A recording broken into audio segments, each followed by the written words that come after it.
Hey, folks, it's Monday, and I'm sitting in my chair, which seems to be the place that I have been doing these updates. Thinking about a lot today. Tomorrow, Jenny will have her NEPS tubes replaced, and we'll see our palliative team and just kind of reconnect with them. And I'm really glad that that's happening. I had reported earlier in the week that we felt like maybe we might have a handle on Jenny's pain and that I didn't want to jinx it. And I think I jinxed it. She had a really good weekend. And then last night, the familiar pain returned. So it's been chasing, I felt like a dog chasing my tail today. And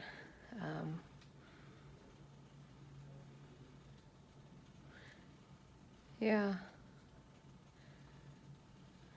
I just wonder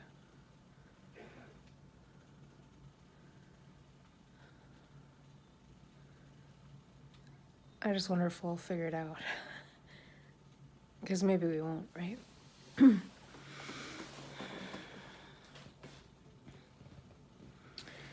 I've been sort of back to school for the last week and a bit. I started there today, and then I called in to check on Jen, and she was just beside herself when I called, and so I came home. And so I didn't work today, and I'm not working tomorrow, and I'm not working Thursday. So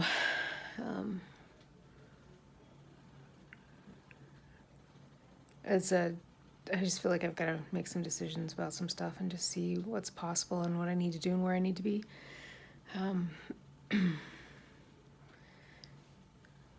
There's lots of decisions right now, I think, for me, just deciding and trying to figure out ways to be home and be with her and be helpful. I think one of the biggest things or the hardest thing about these days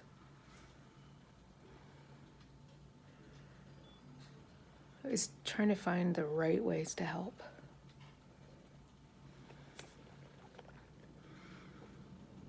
I think for the most part, I do a pretty good job. But not always.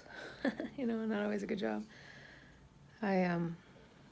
This broken pelvis thing is just really a pain in the ass.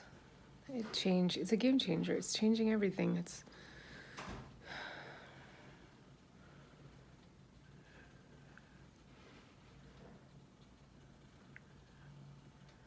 It's shaken her confidence. And I don't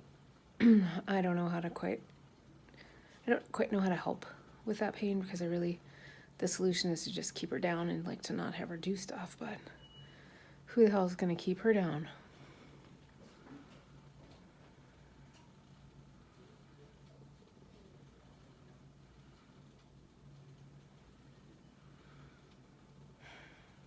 At the same time, she's paying kind of this really lousy price for being on the go.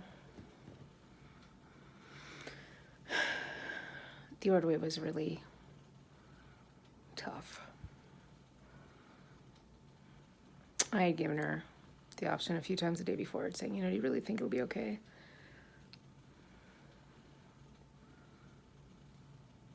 It was too much. She says I was worth it. I hope so, because it's been a tough few days in recovering from all of that energy expended.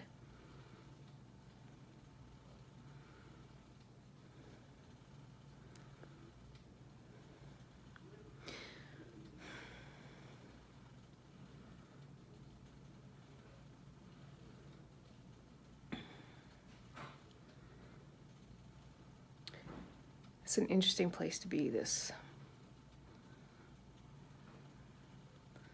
wife of a dying wife.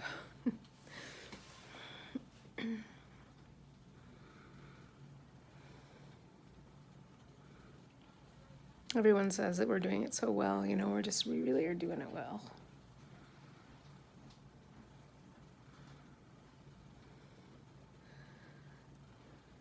And I'm sure that on the outside it looks that way.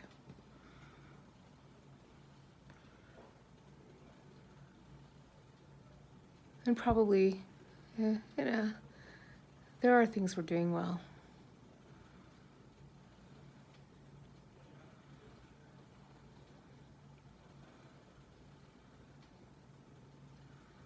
It's just that there's no planning, there's no knowing, there's no,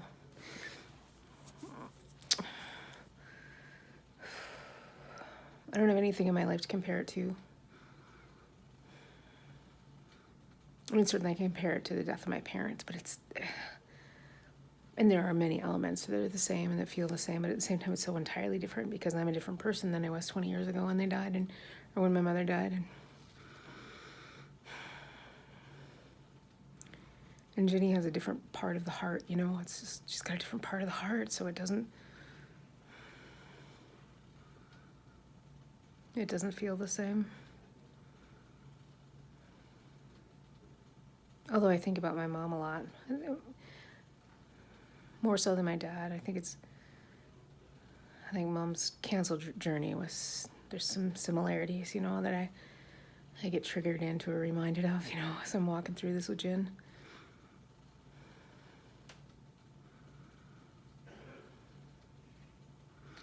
I am learning that I'm stronger than I thought. Even though some days I just want to, like, crawl underneath, you know. I'm learning that I can handle more gross than I thought. Gross is a bad word or a weird word because it's not that it's gross, but I'm becoming very, very comfortable with functions. Let's just say that. And that just comes out of love, right? Because it's something that needs to be done. And it's because I love her.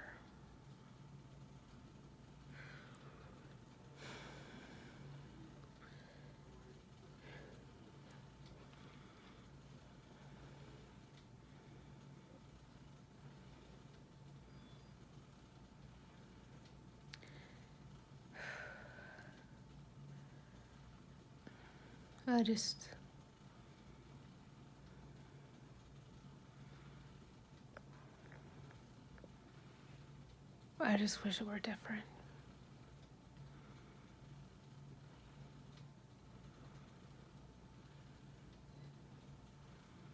I was thinking about trips taken in places, places.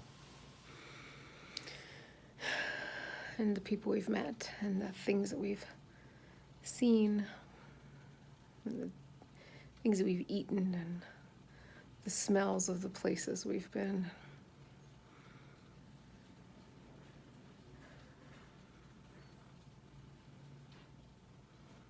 I want to go back.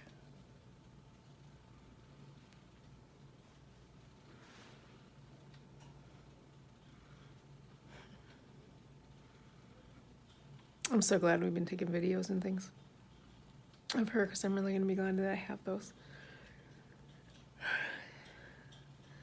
I videotaped her reading me Frog and Toad. So, oh boy, this is like totally draggy today. But it just really is the B side of this journey. It's the flip side, the cure side.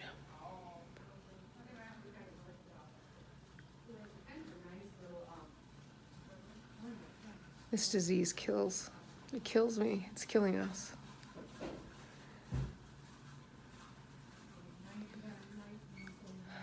And yet it's teaching us so much.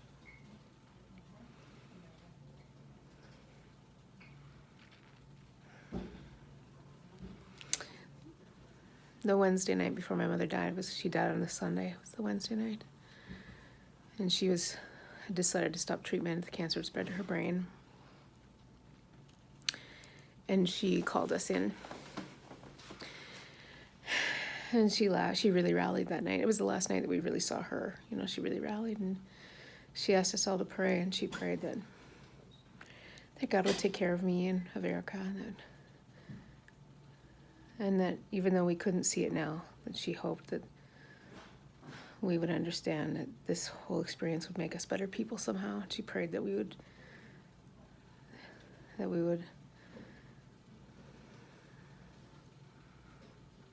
take the lessons learned and be stronger for it.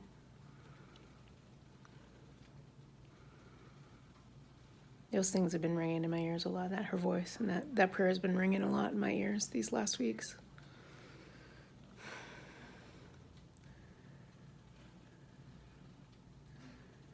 So,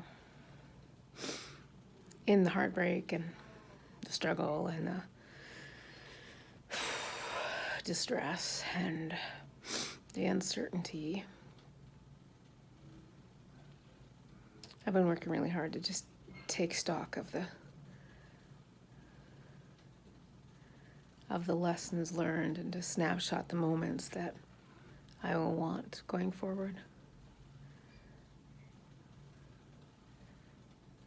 I was talking with a friend about the fact that I feel like I can't do it, like it's too much. I didn't feel like I would come out of this unscathed. And she reassured me that I would come out of it, and I would be stronger for it. And so I just go back to this whole thing about courage and stamina and grace. Courage and stamina and grace.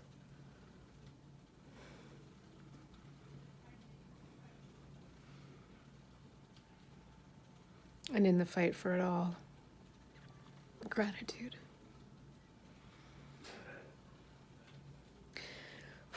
Okay. Sorry. It's just where I'm at. Soon.